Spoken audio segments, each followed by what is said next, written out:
So Afternoon, there are Doc. only 315 of you, 320. Na-late lang siguro. Anyway, sige, habang hinihintay natin sila, well,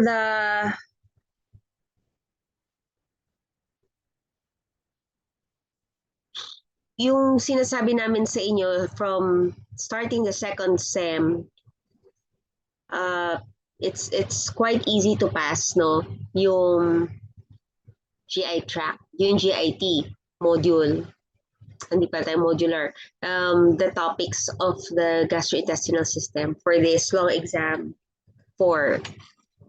So madali siyang maipasa as long as you can retain most of the lectures and you listen to what we are emphasizing.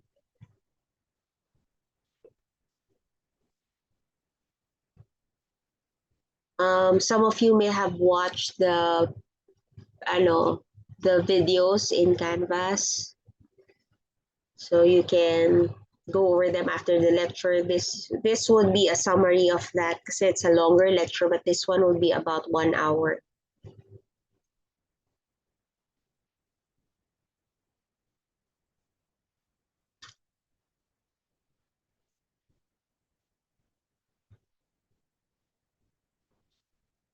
Okay.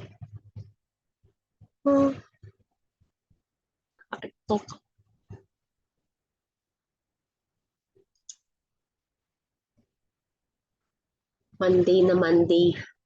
Okay, ayan. Sige. Yun. So, practically, listening to the lecture would ensure that the lecturers, you'd catch what the lecturers would like for you to study during the theoreticals and the practical exam.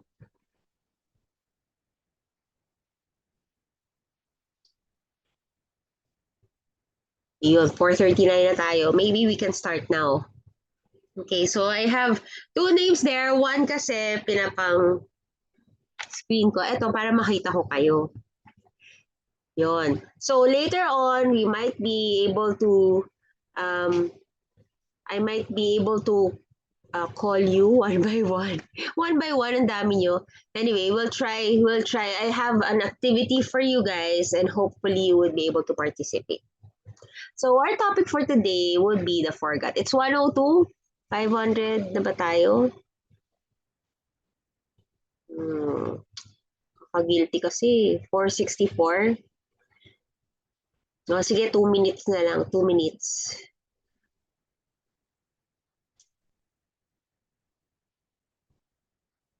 Two minutes more.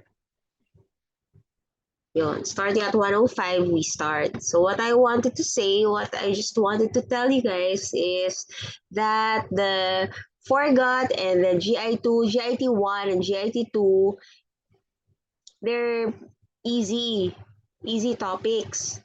However, if you don't get the abdomen in general, yung inguinal canal, ganon, kapag hindi nyo siya na-gets during the first week of the second sem, then you might have some difficulties because a lot of questions would be coming from there. Parang 1/3 and the identification of the cadavers. Pero since last week naman when we were in the lab, it seems like you've been you're able to catch up. Yun. So the second lecture for today will be the ano nga ba yun?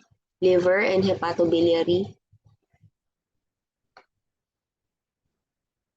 Accessory glands. No?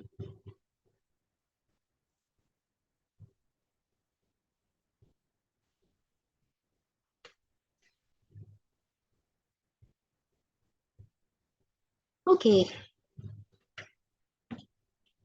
Wala namang papasok.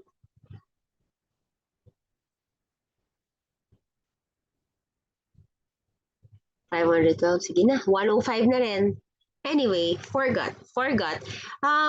The gastrointestinal system, embryologically, so you start, hindi na natin yun isasama sa lecture, but definitely it will be included in the exam about one or two items in embryology. And the most important thing there is that the digestive system is divided into two, foregut and hindgut. May midgut actually. Foregut, midgut, and hindgut. So tatlo. Foregut includes the mouth from the start of the oral cavity down to the area of the second portion of the duodenum. And second portion of the duodenum down to the area of the sigmoid colon would be your midgut. And then the rest hindgut. No, pero hindi na kasi masyado divided yung midgut and hindgut. Isasama na siya sa isang lecture. So what's the importance? What's the significance? The significance is that the first portion of the gastrointestinal tract, they're in a straight line. And then during the development, as the GI tract elongates during development, nagkakaroon ng mga rotations. Because, di ba, straight, mga uod, ganon, straight sila. And then as we evolve, merong mga curves, merong 180 degrees, turn, rotations, dextrorotations, ganon. And that's the time that yung straight tube na yon, they become where they are now. Right? So the ending is nasa right yung liver, nasa left yung stomach, tapos yung duodenum, part of it is fixed until the second portion, and then the rest, they continue with the curving. Okay? So the foregut, we'll be talking about the mouth, the oral cavity. Ano ba yan? For the mouth, we'll have the boundaries, yung oropharynx, and its subdivisions. We'll be talking about the teeth, yung tongue, soft and hard palate, and openings of the salivary gland. So that's what's included. And then we will be talking about the organs of the GIT, your esophagus, your stomach, and the duodenum, second part na yon, but we'll be discussing about the celiac trunk. So there are three midline blood supplies coming from the aorta as it exits the thoracic cavity. So these midline blood supplies, major blood supplies would be your celiac trunk, your superior mesenteric artery, and your inferior. Okay, so you remember that because these are the blood supplies of the whole of your GI tract. So we'll be discussing about it until the celiac trunk only. So what else? This is actually a video, pero I'll just share it some other time, not today, so that we could share the activities later on. So let's start with the oral region. Okay, so this is your oral cavity.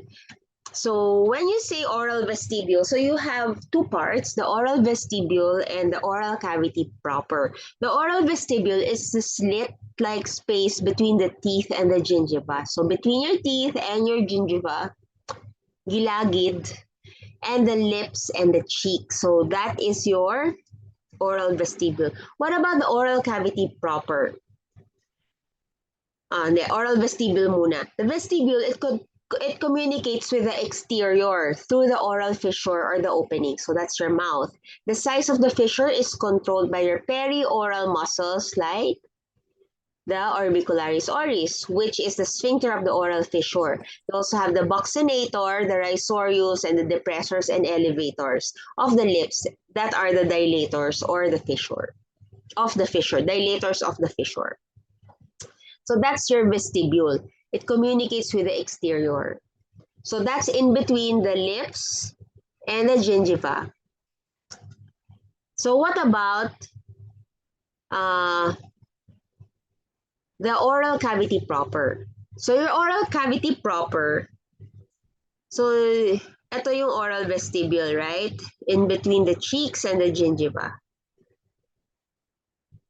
Now, the oral cavity proper is the space between the upper and the lower dental arches. So here, dito, that is the boundary.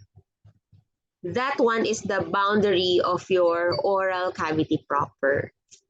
It's the space between the upper and the lower dental arches or arcades, including the maxillary and the mandibular alveolar arches, and the teeth in them. The oral cavity proper is limited laterally by the and anteriorly by your dental arches. So the roof, I hold on. Let me charge.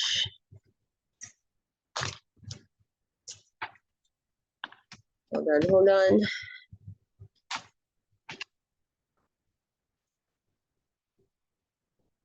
I-charge ko lang ang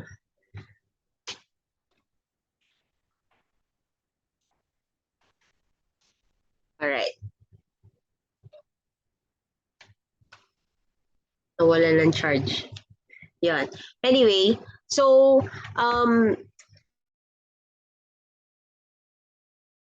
yung roof, so what's important in the study of the GI tract is the relationship with the structures. So starting now, we start with the relationship, okay? Now the oral cavity has boundaries. Laterally it's limited by the dental arches, by the teeth, and anteriorly by the dental arches.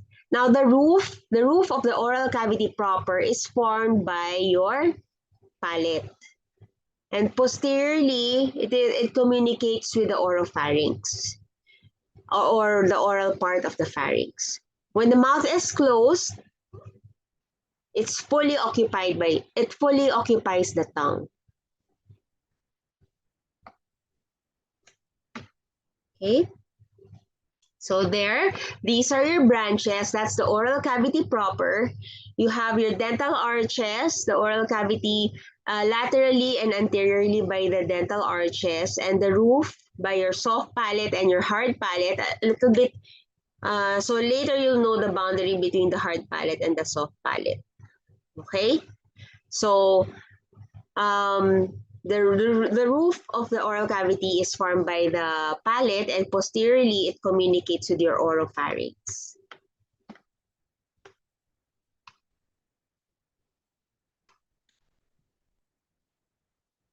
Okay. Ito muna. Yan. That is Bianca Valerio, model and host. Hindi ko alam kung kilala mo to.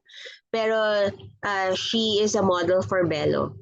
Her lips are mobile, as everybody's lips, although hers is repaired, no? The lips are mobile.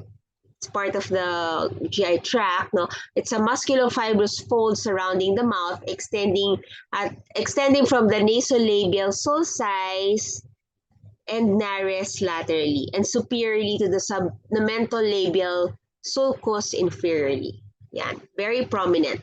They contain the orbicularis oris and the superior and inferior labial muscles, vessels, and nerves.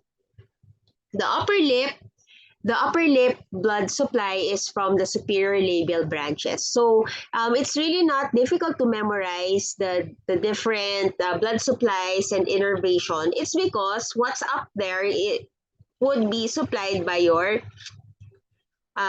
maxillary area. No, yung sa baba naman, mandibular area. Generally, okay? So what about the blood supply for the upper lip, labial, upper, superior? So what nerves are, what arteries are there? You have your facial artery and your infraorbital arteries. And what is the innervation of the upper lip? Upper lip, so superior labial branches of your maxillary nerves, or the infraorbital nerves. Actually, infraorbital nerves is a branch of your V2 maxillary. So the correct answer would be infraorbital nerves, or pwede ring V2 maxillary nerve from your trigeminal nerve. Yon. And what about the drainage of the upper lip? So, inisa ko na, mamaya na yung lower, no? Upper lip, the drainage is into the submandibular lymph node here on both sides of the neck, including, uh, which includes the lateral aspect of the lower lip. Okay? So, yon. Siya ulit. Yung lower lip, the lower lip, her lower lip, or everyone's lower lip is supplied by, it comes from the lip labial, baba, inferior. So that's from the inferior labial branch of your facial and mental arteries. Blood supply eh. And it's innervated by the, do you have a guess? Lower labial, inferior labial, branch of your mental nerve. Ano yung pinakamalapit na structure? Correct yan, mandibular nerve V3. Tama, tama. But to be more specific, what's nearest the lower lip? It would be your mental area. So, mental nerve from your V3. Okay? So, I think it's best if we use the infraorbital nerves and the mental nerve. And only when asked where it comes from, then you can say, tama naman yun, even if you answer maxillary branch of your trigeminal nerve or mandibular branch of your trigeminal nerve. Kasi hindi naman siya mali. Anyway, but to be more specific, do we really need to be specific with this? Let's see sa cadavers, okay? Let's see. And then we'll update you. But better to know what the specific answers are. What about the lymph node? So the lymph node, you divide the lower lip into 3. Yan. The lateral aspect will drain into the submandibular lymph nodes. While the middle part, the one I'm shading right now, it drains into your submental. Submental lymph nodes is only for the middle part of the lower lip.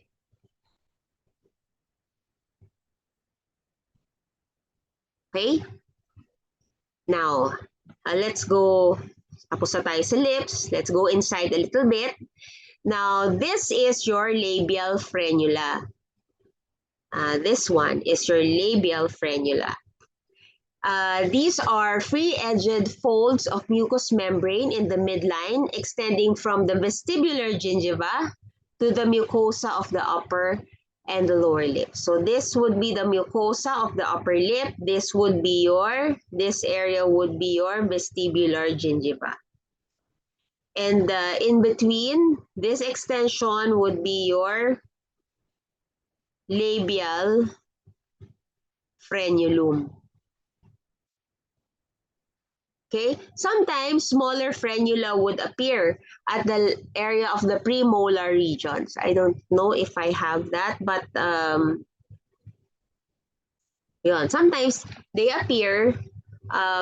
In this next picture, you would be able to see the here. Ayan ba? Ayan, ito, here. There you go. Those are lateral, still labial frenula. Okay? At the area of the premolar and vestibular regions. So, yun. And this would be your, can you have a guess what this is? This girl with open mouth, in between the tongue.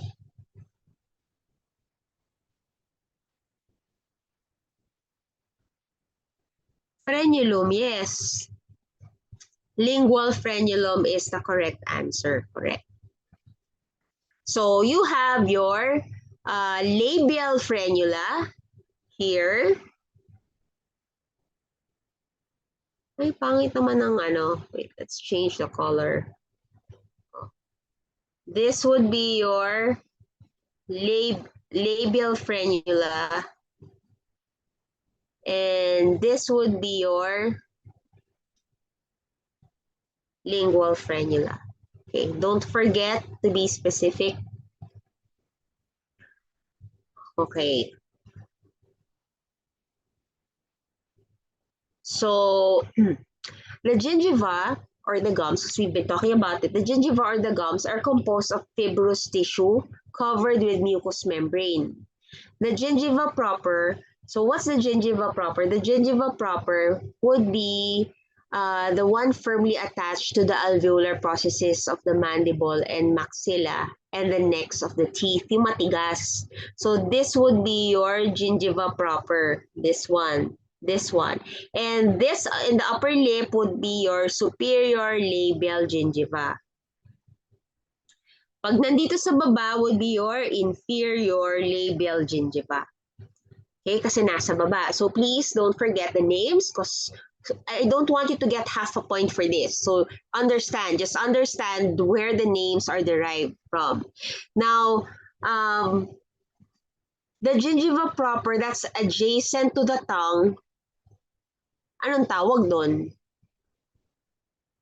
Tongue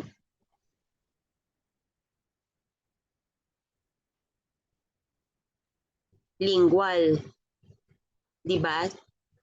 Yeah, lingual gingiva. That's the one adjacent to the tongue. What about dito, near the adjacent to the lips and the cheeks? Ito, yung nasa gilid. What gingiva do you call that?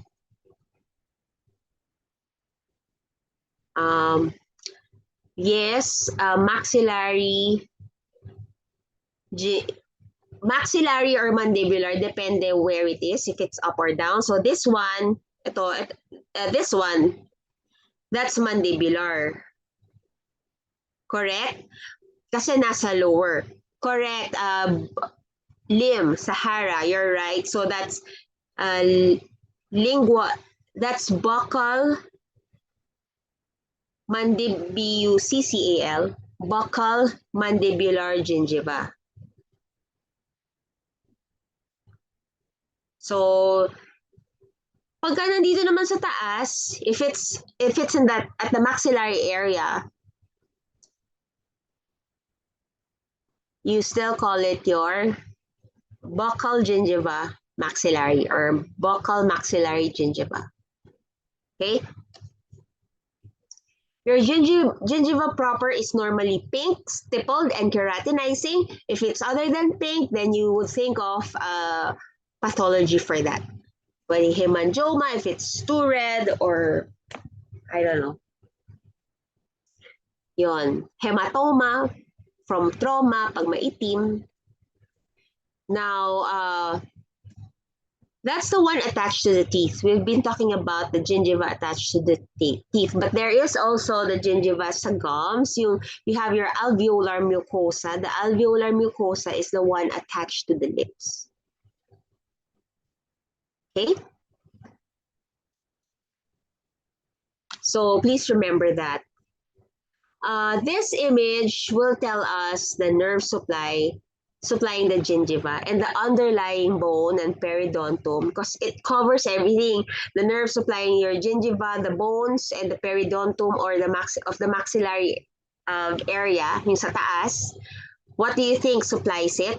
Syempre, maxillary nerve, di ba? Which is a branch of your trigeminal nerve sa taas eh. So you call that the nerve supplying the alveolar area, the gingiva, alveolar bone, and the periodontum. You call that your superior alveolar nerves. Okay? Ito pala yun. Yan, there. Superior alveolar nerves. What about the lower? The mandibular area. The nerve supply would be your inferior alveolar nerves, which is a branch of your maxillary or mandibular. Siyempre sa baba, mandibular. Yes. Correct. So, you're starting to get it, right? So, pag sa taas, pagka upper teeth, V2. Worst case scenario, you'll get half point if you remember this. But if you want to be specific, the nerve supply would be your superior alveolar nerves. Okay? All right. And then at the area of the mental prominence, the blood supply would be the nerve supply of at the area of the mental area would be your mental branch of your maxillary branch of the trigeminal nerve. Okay? Everything below mandibular, everything above maxillary nerve.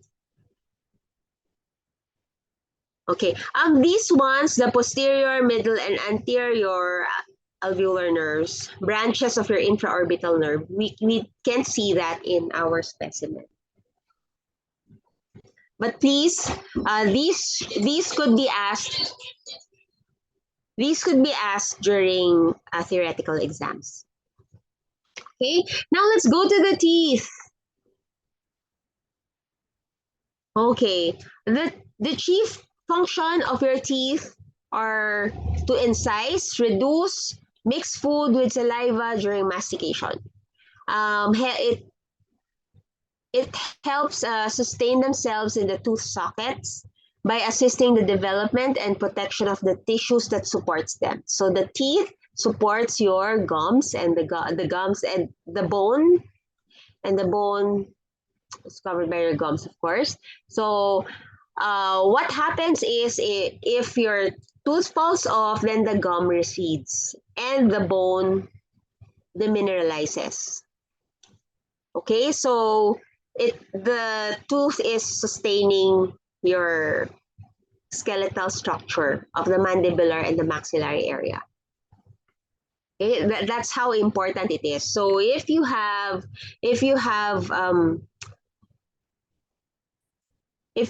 a dental caries, in the olden days, you ask them to pull it out immediately. Kasi masakit.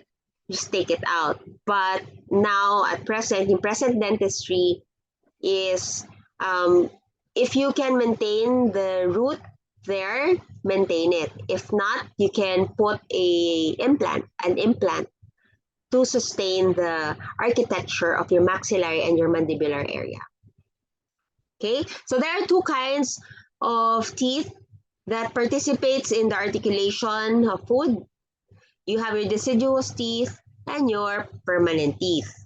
So notice that those who have had tooth extractions and needing dentures, their gums will recede. No, but so these are dentures for kids. Yung kids, although hindi naman necessary na magka-dentures eh. Why am I showing this? I'm showing this because adults normally have 32 permanent teeth. Children has 20. Okay? And the next slide will show you the deciduous teeth. There. And the names that they are called. So you have your central incisors, your lateral incisors, this one, lateral incisors. Walang shortcut. Walang shortcut na molar, M1, M2, we don't answer that. Answer with the full names like K9, hindi pwedeng C lang, ganyan, okay? So no abbreviations for this. But what's important to note here is later I'll teach you how to distinguish between because you will be given a tooth. Maybe during the practical exam, you'll be given a tooth. You'll be asked to identify what kind it is. Is it is it a central or a lateral incisor? Is it your canine? Is it your molar 1, first molar, or second molars, or third molars? Okay, this is a table from Moore that shows you the eruptions and the shedding of teeth in years. So you have just go through them and maybe recall your childhood so that you don't have to memorize much. But this is the general rule for eruptions in months and the shedding in years. Okay? We will not be asking too much about this. Siguro mga one question lang yan on during theoreticals. Maybe. Okay? Because there are a lot of things that we need to cover pa naman. So here, these are the types of teeth and they are identified by their characteristics. So let's start with the incisors. The incisors, they have a thin cutting edge. Look at that. Thin. And it's very sharp. Canines. What about canines? So you have your central incisors and your lateral incisors. Ito yung lateral. Your canine is described as a single prominent cone. So it has a single root. Parang paganon lang yan. It's conical in shape. Now, what about your premolar? Your premolar, you have two sets of premolars. The premolars are bicuspids. They have two cusps and you can see it by the root if you pull out the teeth. Parang ganyan yung itsura niyan. Okay? And then you have your molars. Your molars have 3 or more cusps. Now, there is another set of permanent teeth that erupts at age 13 to 25. And that is your third molar. Now, maybe some of you don't have your third molars yet. What happens is, what if you don't have your third molar yet and you're now 27 or 28? You have to see a dentist for that, or maybe an ENT. Because sometimes the tooth will be buried within the bone. Okay? May nagtatanong po regarding gum mineralization. Mineralization or demineralization? Wait, let me check the chat.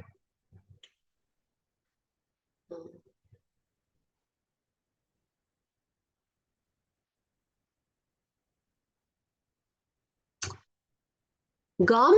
Gum lang ba to? So, who asked that question? Dr. Uy? Doc Zebedee Uy? Pwede kayong mag-unmute. Demineralization. Okay, demineralization. And it's not the gums that you demineralize, it's the skeletal tissue that's demineralized. Okay?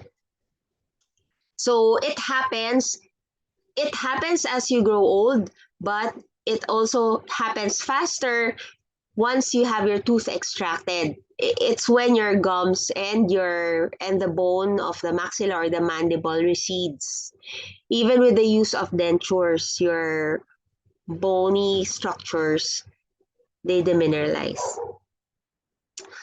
Okay, yon, molars, you have your canines, your incisor, central and lateral, your canines, your premolars, 1 and 2, and your 2 molar bone. And then the last one to grow out would be your third molar at age 13 to 25. Okay, now let's move on to the palate. So ano yung goal natin? Ang goal talaga natin today is to discuss, to talk about the mouth, and then ayun, after the soft and hard palate would be salivary glands, and then we'll go to the esophagus. Okay, this is a photo of your hard and soft palate. What's the difference between the hard and the soft palate? The hard palate is bony, while the soft palate is soft. So, the move. Anyway, this is your palate. You have the hard palate and your soft palate. So let's discuss the palate. Actually, the palate, whether it's in the hard or the soft, it forms the arched roof of the mouth and the floor of the nasal cavities. And it separates the oral cavity from the nasal cavity and your nasopharynx. The part of the pharynx superior the part of the pharynx that's superior to the soft palate would be your hard palate. Now, the superior surface of the palate or the nasal surface, di ba? Well, ito pala. So this would be the nasal surface of your hard palate, and it's covered by respiratory mucosa. And this would be the oral surface, which is covered by your oral mucosa. Your hard palate is concave. Yeah, it shows you a concave, and the space is most likely filled by the tongue at rest. So you can feel it when you close your mouth. The structure that you see at the top would be your hard palate. Now, the anterior two-thirds is the bony skeleton formed by your palatine processes and your maxilla. Yung anterior two-thirds. And the horizontal planes of your palatine bones. Now, if you put your tongue in between the two central incisors, you would feel a depression, and that would be your incisive fossa. And it it's a depression of the bony palate at the back of your central incisors where a canal opens. Now, these incisive canals is where your nasopalatine nerve passes from the nose. So even with your mouth open, you can have a sense of smell because of that connectivity. Now, what about for children with failure of the bones of your interpalatine sutures or your intermaxillary suture to fuse? Kasi ito, you can see here that there is a fusion of your intermaxillary suture and your interpalatine suture. It should fuse. If it doesn't, then this is what you will see. Okay, this is a result of the failure of fusion of your intermaxillary bones. And yes, you are correct. It will result to a cleft palate. So that is your cleft palate. Is this correctable? Yes, this is corrected. Now, let me go back to the previous because I forgot to tell you, to mention your palatine foramen. Your greater palatine foramen, it's lateral, ito yun, palatine foramina. It's located at the third molar of the tooth. Can you see this in the skeleton? Maybe. Yes, you can see this definitely, but will this be asked?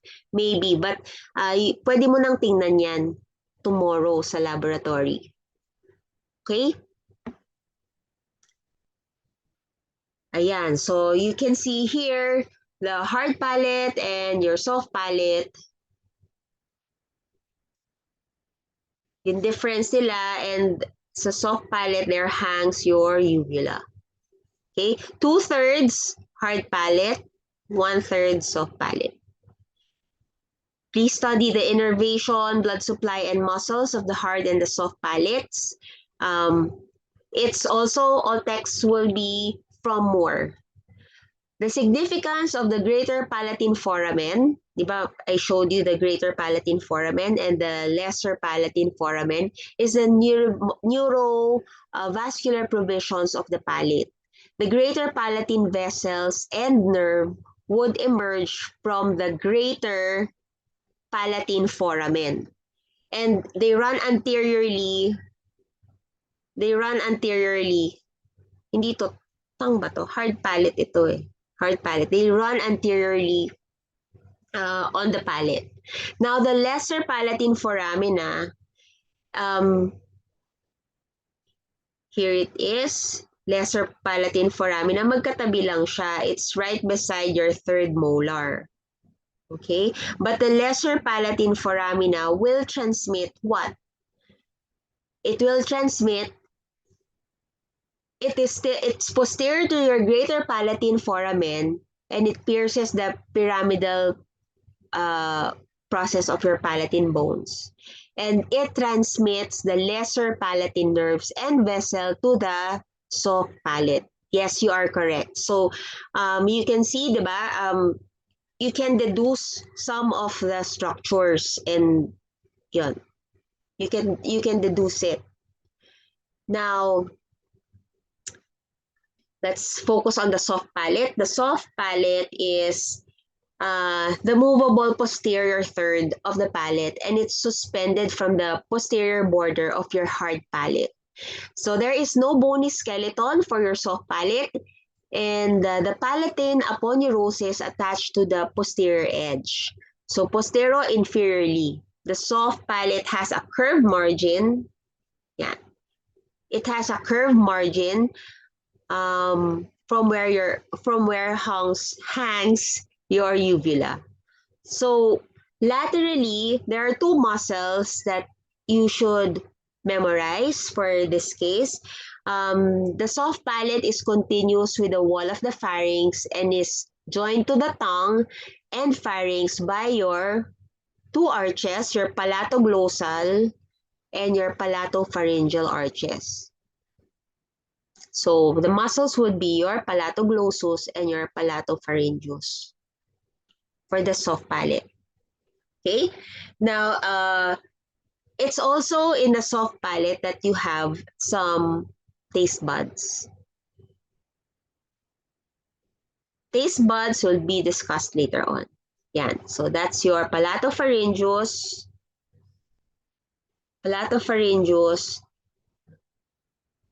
and your, nag-burp ako, ano ba yan? Excuse me. Palatopharyngeus and your palatoglossal. Palatoglossal.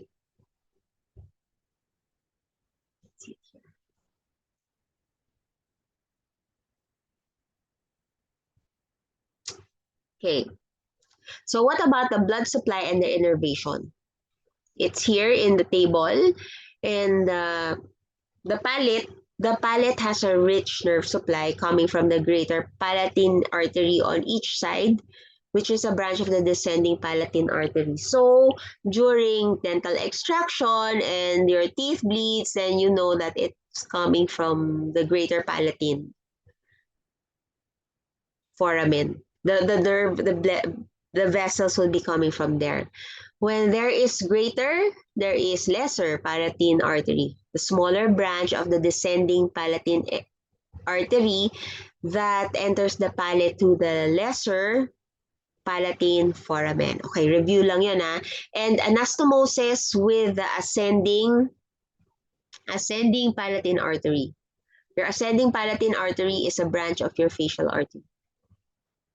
So there will be anastomosis in the face so that even when there is ligation of the arterial supply, you still have blood supply toward the structures. Now, what about the veins? The veins of the palate are tributaries of your pterygoid venous plexuses. The sensory nerves of your palate are branches of your maxillary or mandibular. Of course, maxillary lang, no? Nasa taas yun eh. The palatine nerves accompany the arteries to the greater and lesser palatine foramina. May exceptions. Except for your tensor belly palatine. Yan. Which is supplied by your V3. All muscles of the soft palate are supplied through the pharyngeal plexus of nerves. So yung tensor belly palatine is V3.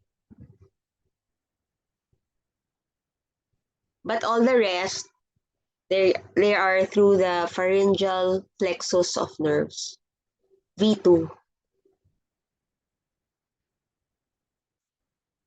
Okay, so remember these exceptions. Okay, let's go to the tongue. The tongue is a muscular structure. You can actually manipulate it to twist, to retract, protrude. Yan. But in general, the extrinsic muscles of the tongue alters the position of the tongue, and the intrinsic muscle alters its shape. So, let me ask you, in this image, ano yan? Intrinsic, extrinsic muscles.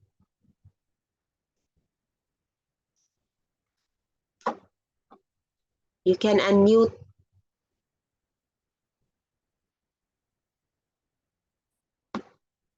Intrinsic. Yes, intrinsic muscle. And this one, extrinsic muscles of the tongue naman yan.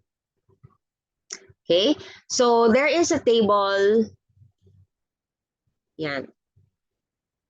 Ay, yan. That is the table. Remember that there are two opposing forces that allows you to stick your tongue out at the midline, like the genioglossus supplied by your hypoglossal nerve. So these are the list of your extrinsic muscle and your intrinsic muscles of the tongue.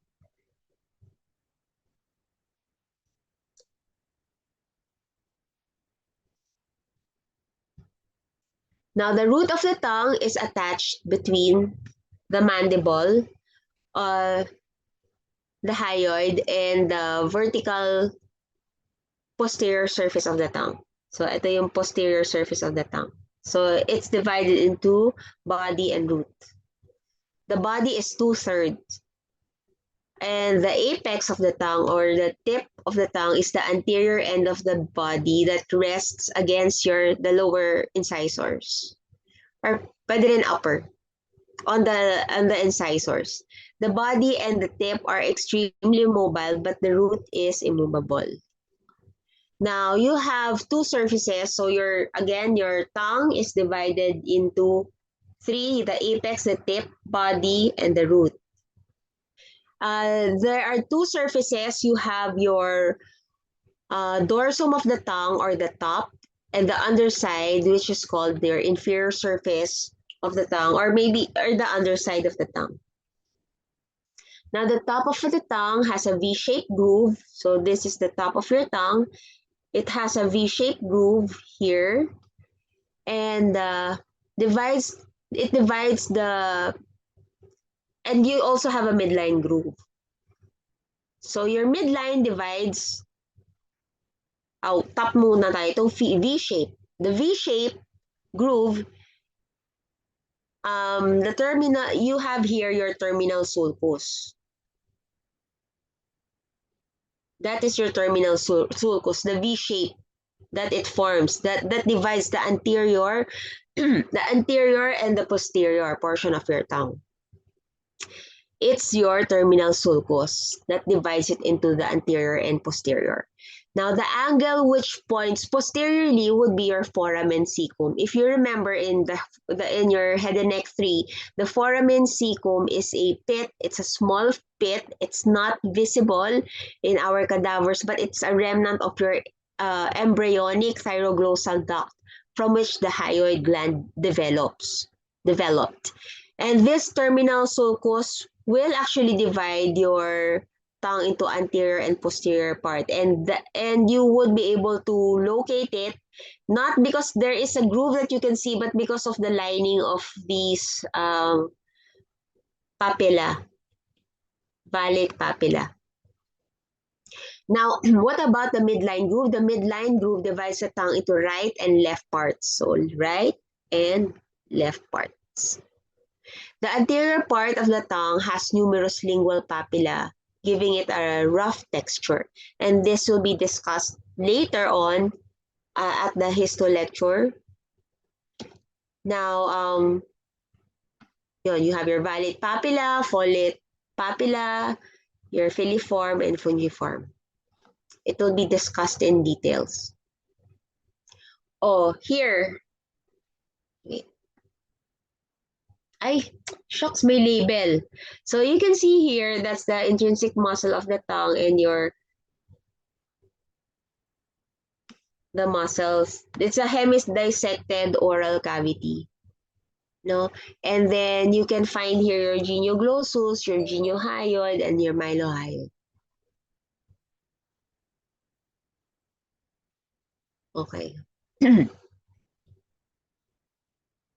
These are the different papilla. That's how you can see it. So this is your terminal sulcus over there, as it is lined by your valate papilla. That's the reason why you can identify it.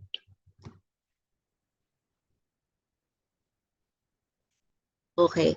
Now, what about the mucosa of the tongue? The mucosa or the posterior part of the tongue is really movable. It has no lingual papilla, but its irregular appearance, known as the cobblestone appearance, is because of the lymphoid nodules collectively known as your lingual tonsils. The pharyngeal part of the tongue constitutes the anterior wall of the oropharynx. So you can see here that the inferior part is also covered by a transparent mucous membrane that's connected to the floor of the mouth. And this is your lingual frenulum or the frenulum of your tongue. Um, there are numerous blood vessels in this area, and it also helps in the absorption of medications for immediate effect. Now, do we still do this? It's not recommended because sometimes if you put um, antihypertensive drugs underneath the tongue, the effect would be immediate and extreme. So there would be hypotension immediately, and you can see your patient just collapsing. So right now, it's not advised, especially if you're not in an ER setup. But we still do this, okay? We still put medications, nitrate drugs at the underside of the tongue. Okay, what about the innervation? These are exceptions, no? You have to recall the exceptions. So the tongue is innervated by your lingual nerve, which is a branch of V3. Yun, meron siyang iba-iba siya, but that yung lingual nerve from V3 would be only for touch and temperature of the anterior two-thirds. Now for taste, it is from your cranial nerve 7, chorda tympani nerve, except for the valid papilla. So your valid papilla is uh, innervated by your glossopharyngeal nerve. So marami, you have your lingual nerve, V3, lingual nerve, you have your 7, cranial nerve 7, and your glossopharyngeal nerve. Know the exceptions for this, please.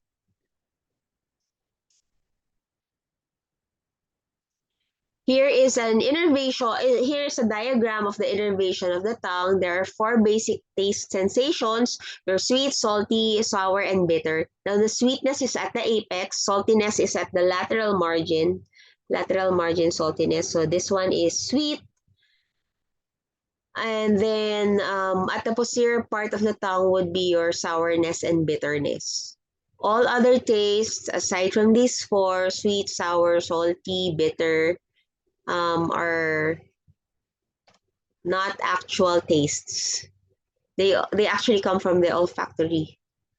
So, all muscles of the tongue, ulitin ko yung rule, all muscles of the tongue except the palatoglossus receives innervation from your hypoglossal nerve.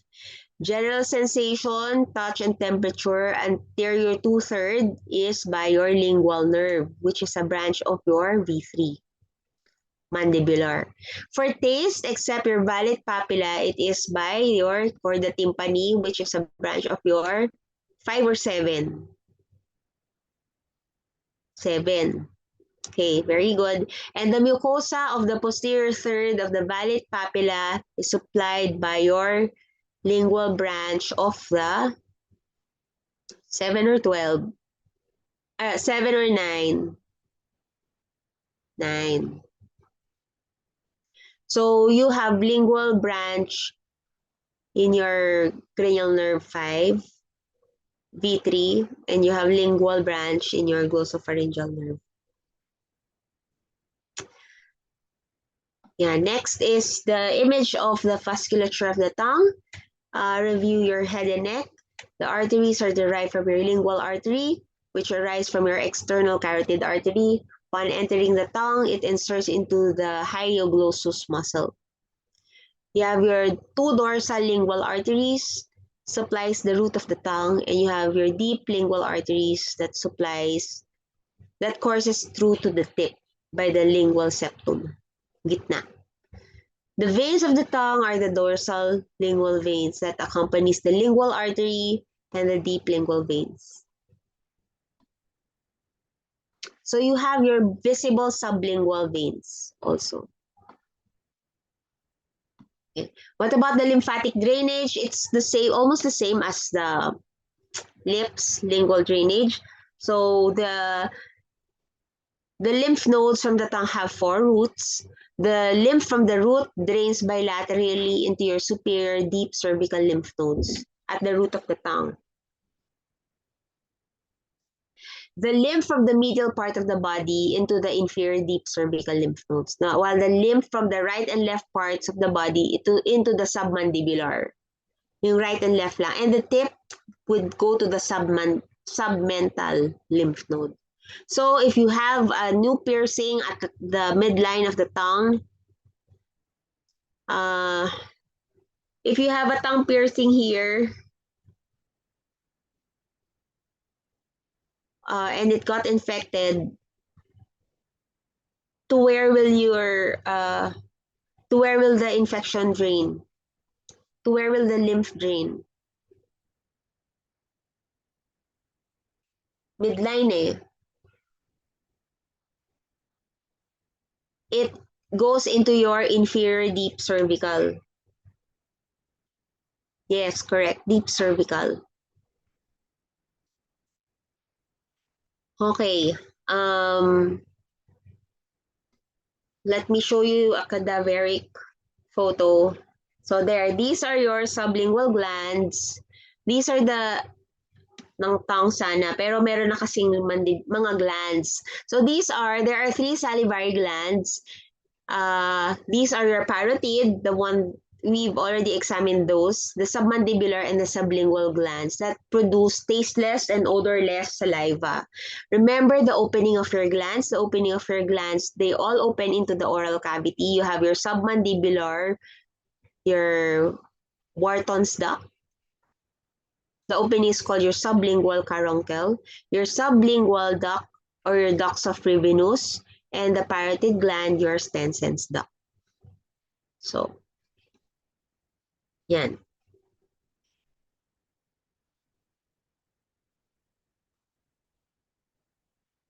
Now let's go to the esophagus. So your esophagus, remember you describe the anatomy. What we will do here is we will describe the gross anatomy of your esophagus and discuss about anatomic relations, blood supplies, lymphatic drainage, and the innervation. Okay, so let's start with a general description of your esophagus. It's a muscular tube about 25 centimeters long with an average diameter of 2 centimeters that conveys food from your pharynx down to the stomach. Now you have 3 distinct constrictions, and it's important that you know these constrictions because that is where potential foreign body may lodge. No? Cervical constriction is caused by the upper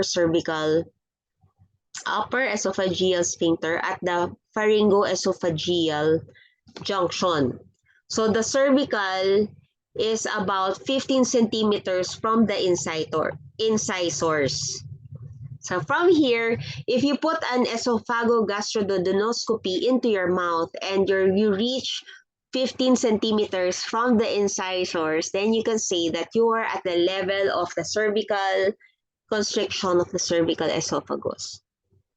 Now you have your thoracic or your bronchoaortic constrictions. Your thoracic constrictions, nasabi ko na ba? Wait. So cervical constriction is caused by your cricopharyngeus muscle. Now the second constriction, the 2 thoracic constrictions is about, the first will be 22.5 centimeters from the incisors. It's caused by the arch of the aorta. And 27.5 centimeters from the incisors would be your bronchus, caused by your bronchus. Bronchus, ito aorta. Okay, is it important? Yes, it's very much important. Will we ask this, the measurement during the practical exam? Maybe not, but maybe in theoretical. So you just have to remember these.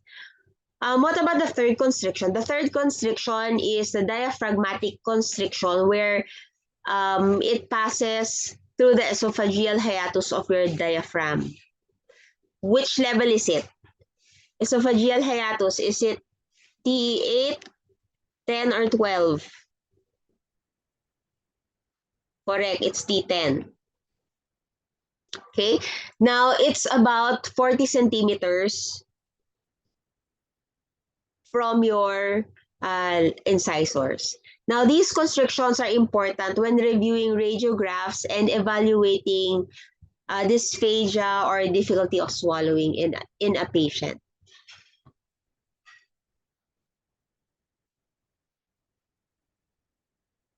Um, okay.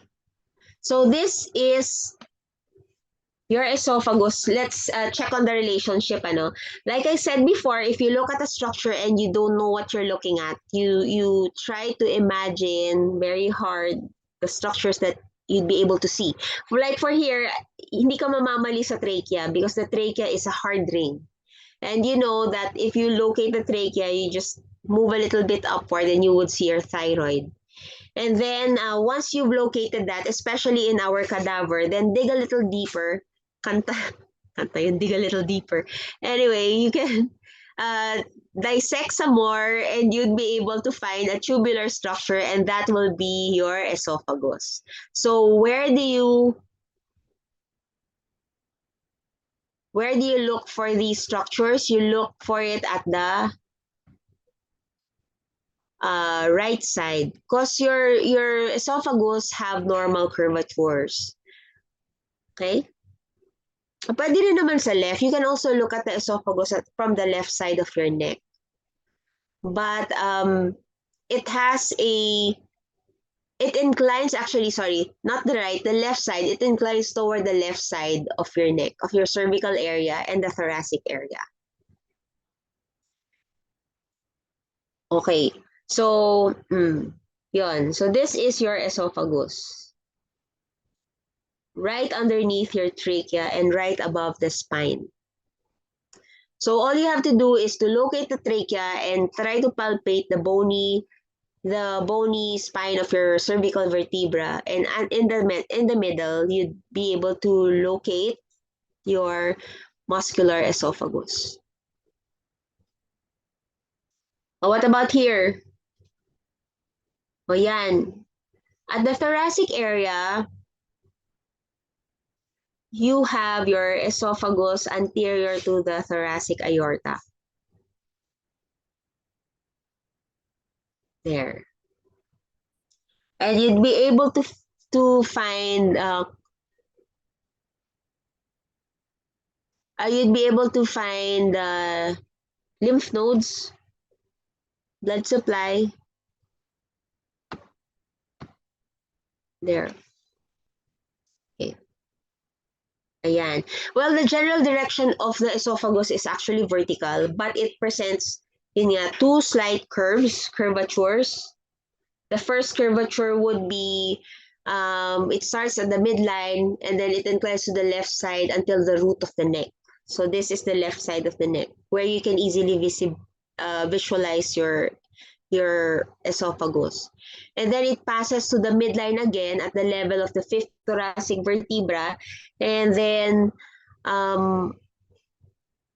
finally deviates to the left as it passes down to the esophageal hiatus.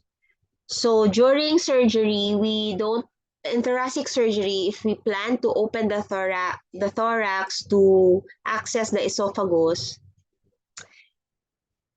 it's easier if we do it on the left side. But the heart is there, so sometimes we open on the right. However, you have to be very careful because the thoracic aorta will be there. If you know these natural curvatures, you'd be a safer surgeon. Now, these are just general directions, and if you plan to go into surgery, then it's good to remember them. And we've done several surgeries wherein we need access on the left side for newborns when their esophagus is not patent. So instead of the saliva going into the lungs, we create a deviation on the left side of the neck. We call that esophagostomy. You don't access the right side of the neck. You access the left side. So yon. Dito, this one, that is the esophageal plexus of veins.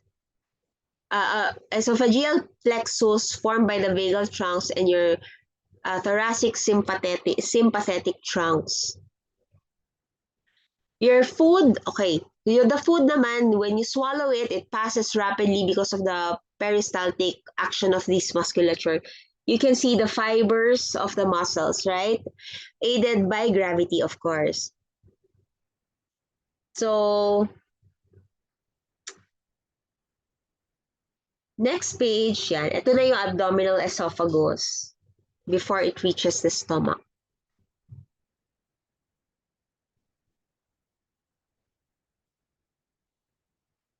Your food actually passes rapidly because of its peristaltic action, and sometimes they get stuck at these 3 points of constriction: cervical, thoracic, and diaphragmatic. Yan. Okay, later on, I will be showing you, after the last part na lang, after the stomach, I'll show you an EGD.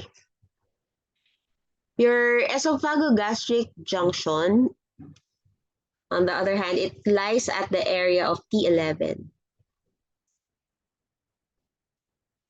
on the horizontal plane that passes through the tip of the xiphoid process.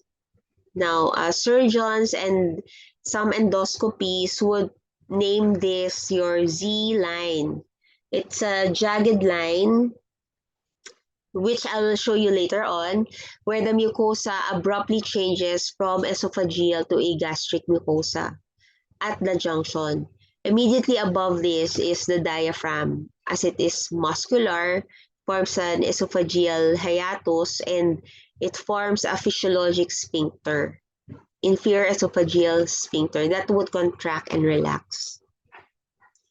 So why did I mention this gastroesophageal sphincter? It's most commonly, it becomes problematic for people who are stressed out in studying. Their sphincters do not work well, so there's reflux. Yan. Now let's go to the neurovasculature of your esophagus. The cervical portion is supplied by the structures. Actually, the blood supply of the entire esophagus is dependent on the nearest blood supply that there is. So sa esophagus, what's nearest that you can recall out of your ano lang, when you think about the neck? What can you think of? What do you think is the blood supply of the cervical portion? Well, actually, di ba yung thyroid arteries? So the cervical portion, yes, correct, is supplied by your inferior thyroid artery. What about the thoracic portion? What about the thoracic portion? What's in the thoracic area at the midline? Correct, your thoracic aorta. You have the bronchial branches of the thoracic aorta and your esophageal branches. What about the abdominal portion? Nasa intra-abdominal na yon.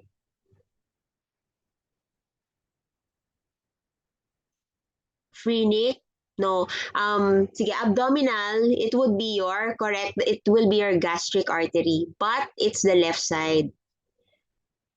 Ay, natama yung phrenic, left phrenic and the left gastric arteries at the abdominal portion. Okay. Now, the venous blood from the esophagus drains into a submucosal plexus. From this plexus, it drains into your periesophageal venous plexus. And then you have your esophageal veins that would arise from these plexuses, and they drain in a segmental way into the arterial supply as follows. The cervical esophagus would drain into your inferior thyroid vein. Yung thoracic esophagus, you have your azygos and your hemiazygos. And your intercostals and ano pa ba? Malapit doon. Your bronchial veins. And the abdominal portion would drain where? Into the left gastric vein. Correct. And the left gastric vein is a tributary of the portal system.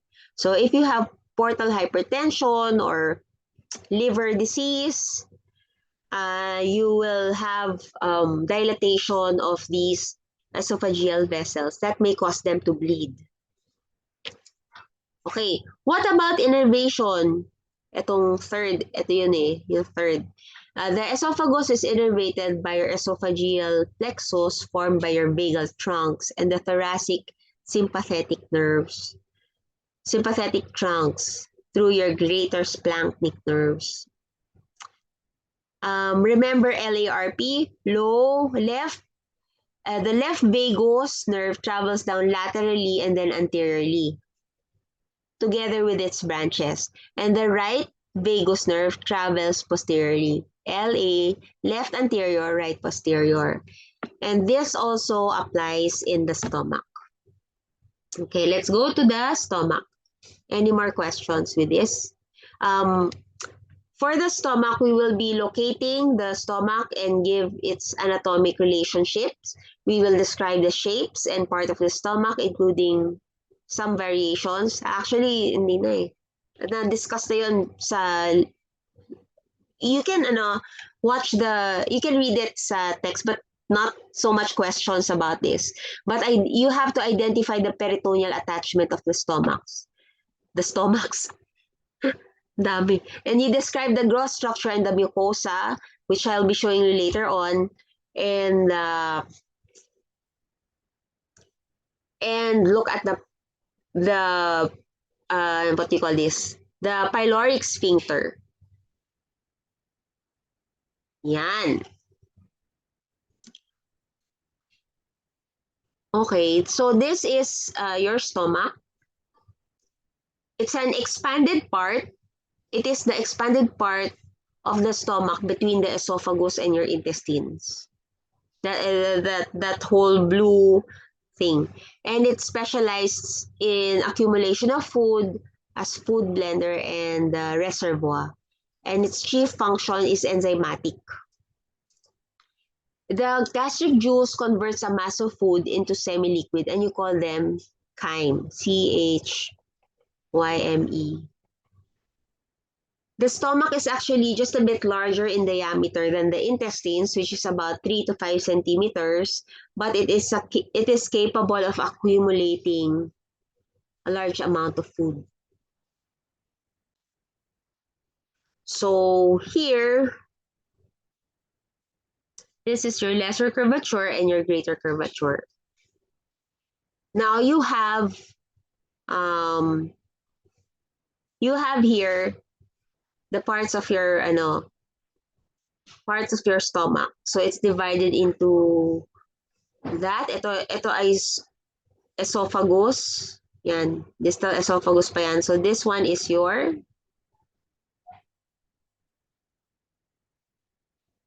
So can you identify them?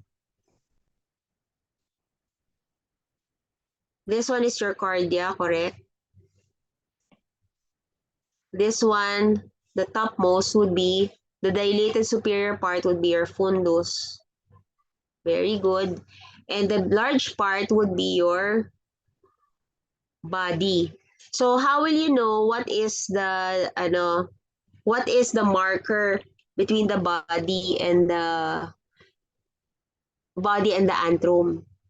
So you will be able to see your angular incisure over here, and that divides the body into antrum.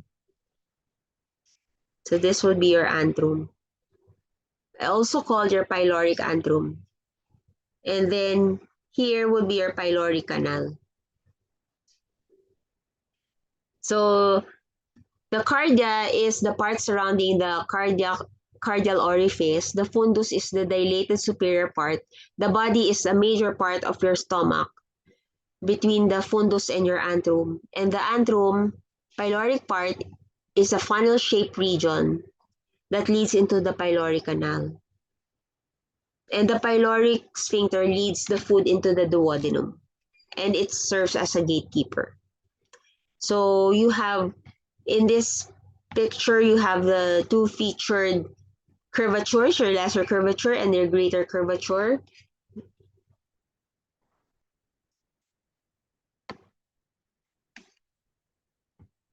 Okay. So when you remove when you cut the pylorus, when you separate them, you'd find the pyloric sphincter.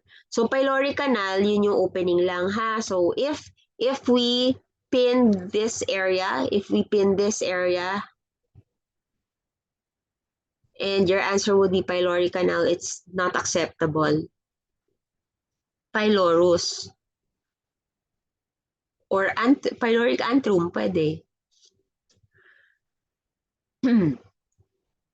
Yan. This is a diagram. Now, this is your plastinized image from Blue Link. You have your thoracic esophagus and you have your stomach where we open the anterior surface and you could see the anterior wall of the stomach. That's reflected and you would see your ruga or your gastric folds. You also have your canal.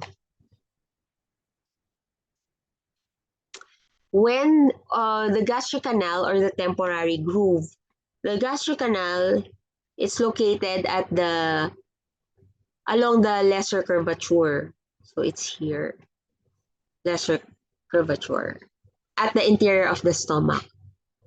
So when the stomach is contracted, you would see it will be thrown into longitudinal ridges or wrinkles. That's called your gastric folds or your gastric ruga. So these longitudinal ridges are found at the inner surface of the lesser curvature. And then during swallowing, you have your gastric canal to enable the passage of liquid quickly into the duodenum. So we can observe this endoscopically.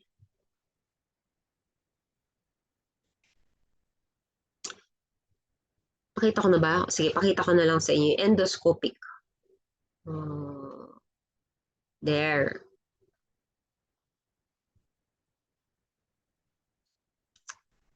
Okay, so ano yan? I had this done so I'd be able to show you my cornua and my vocal folds and my esophagus. So that is the cervical esophagus. You can see it, it's smooth. And as you go down, that's around 17.5 centimeters.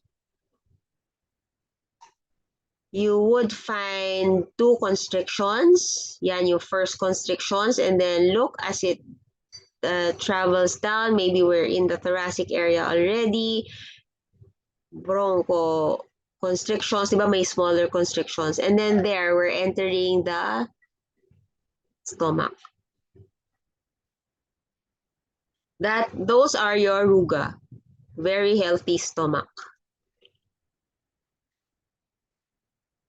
Yan. Those are your ruga. And then, what the endoscopists do is it curves the lens upward so that you can see the exit. As you can see the fundus of the stomach. So right now, we're looking at the pyloric sphincter. Beautiful. Pyloric sphincter. Sige na, mag-turn out ka na. And then you try to, the endoscopist should be able to pass the camera into the duodenum.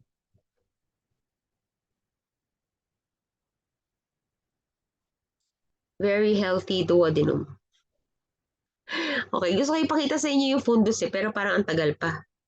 Ay, hindi, malapit na. Okay, so retract, bumalik sa pylorus. That's the pyloric sphincter. And you look up. Look up. Come on, look up already.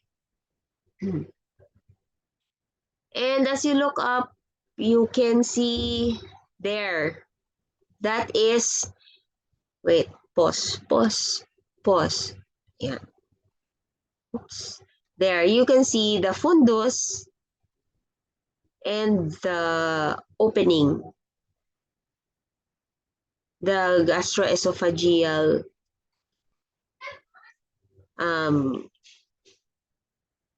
opening, right? Fundus. Okay, finish. Uh, yan. Ito naman, this is a photo that is pathologic. Kasi masyado siya mapula. It's like bleeding. It's not mine. So, this is your longitudinal lining. That's your gastric canal. You have your gastric folds, your ruga, but it looks pathologic. That's the mucosa of the stomach drawn. And this is how it looks like. I think in the video that we have, I also have there's the one with barium swallow. So you'd be able to see the stomach like this. And then you'd be able to see the dye as it passes through the pylorus and into the duodenum. Okay. So let's talk about relationships. So remember this image? Ayan. Ay, puro arteries. So if you flip your stomach, if you cut the greater omentum and release the stomach from its attachment to your transverse colon, you'd be able to locate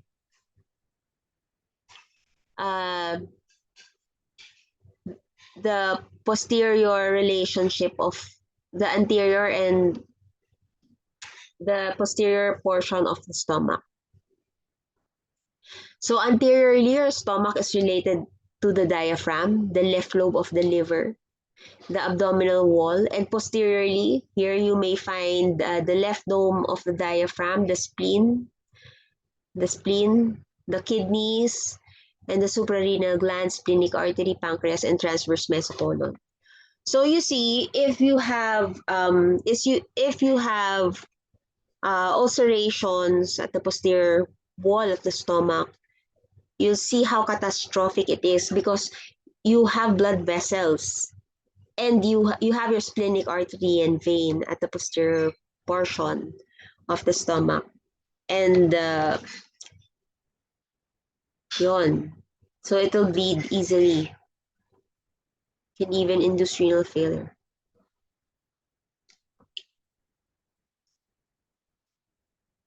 Okay. So now let's talk about the celiac trunk. The celiac trunk has 3 branches. The rich arterial supply comes from the celiac trunk. Ano ba yan? Gutom na yata ako. Most blood is supplied by the anastomosis formed along the lesser curvature by the right and left gastric arteries. So this is your stomach. By now you can see the stomach, right? And this is your lesser curvature. Kita nyo naman siguro. That is your lesser curvature. This is your celiac trunk. It has 3 branches, 3 big branches. Let's remove the drawing.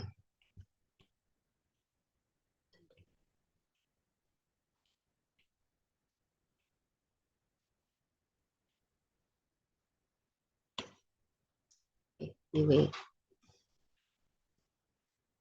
So most blood,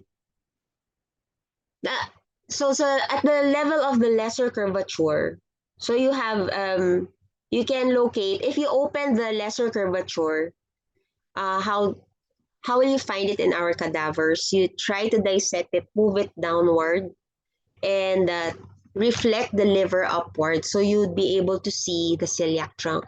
The celiac trunk would show you three branches. You have your left gastric artery, your common hepatic artery, and your splenic artery.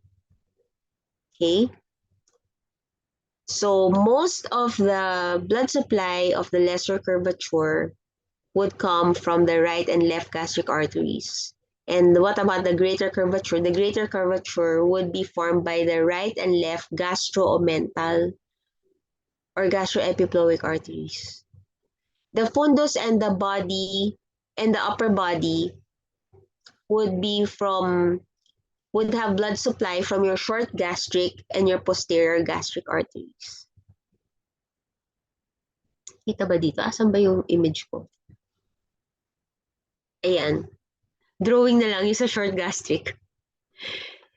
Now, yun, the fundus would be from the short gastric artery. The esophagus, distal esophagus, and the cardia of the stomach would come from your left gastric artery.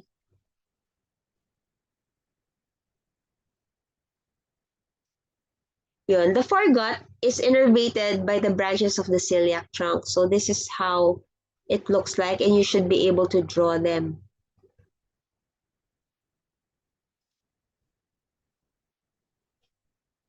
Okay.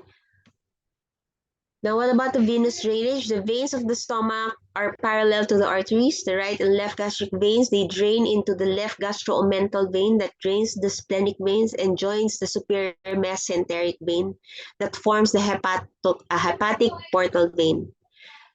Now, your right gastroomental vein empties into the superior mesenteric vein. It's just the left that drains into the hepatic portal.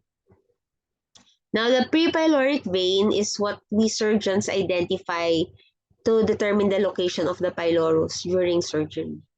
So if we want to open up the pylorus to avoid, to speed up the gastric emptying and to drain excessive hydrochloride, we look at the prepyloric vein, this one. That's an important landmark to because that one is nearest the pylorus. What about lymphatic drainage? Ay, discard. Lymphatic drainage, gastric lymphatic vessels, they accompany the arteries along the greater and the lesser curvatures of the stomach. And they drain lymph from the anterior and the posterior surface towards the curvature that's nearest them. Okay, so this one, these group of nodes, so that is how they drain. They drain into the nearest curvature.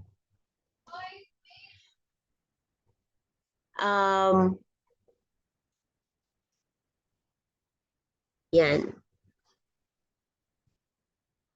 That's the end of the stomach. Do you have any other questions? Do you have questions for me? Discard.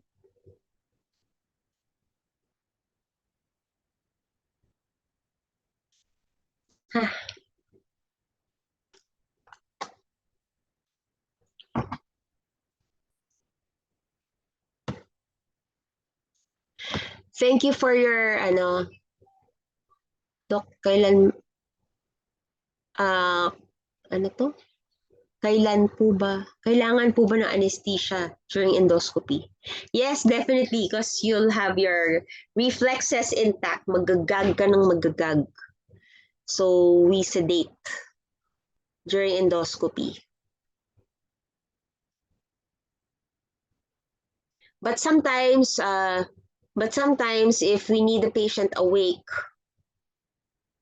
we just anesthetize using local topical. So, spray, lidocaine spray.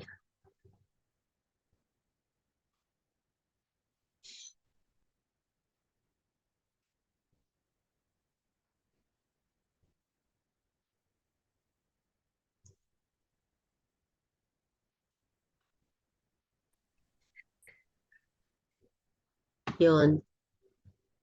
Um,